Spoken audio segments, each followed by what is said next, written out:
A Idade Média, pejorativamente chamada de Idade das Trevas, é o período histórico que se inicia com a queda do Império Romano do Ocidente, em 476, e seu término se dá com a tomada de Constantinopla pelos turcos, em 1453.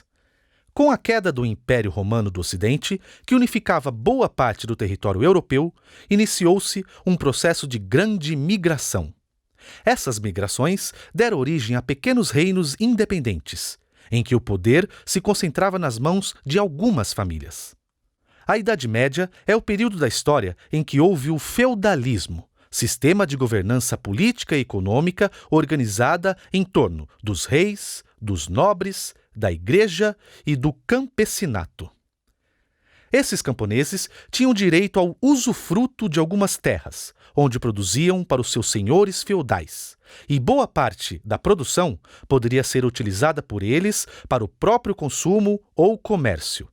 Em contrapartida, o campesinato recebia proteção de seus senhores, o que na época era de muito valor por causa das condições hostis de sobrevivência.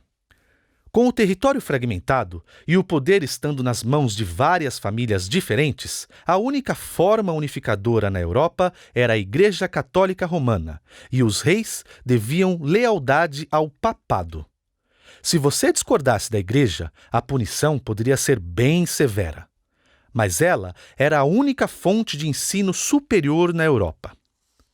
Os monges cristãos preservavam obras literárias e filosóficas da antiguidade, copiando os livros à mão.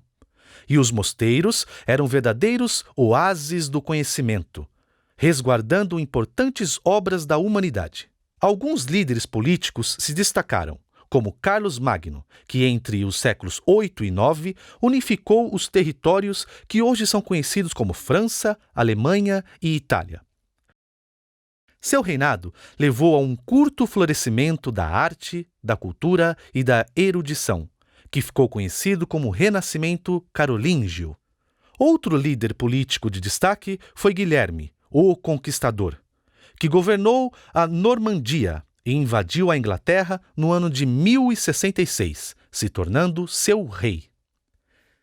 Foi na Idade Média que aconteceram as Cruzadas, nome dado às disputas entre cristãos e muçulmanos em territórios do norte da África e do Oriente Médio.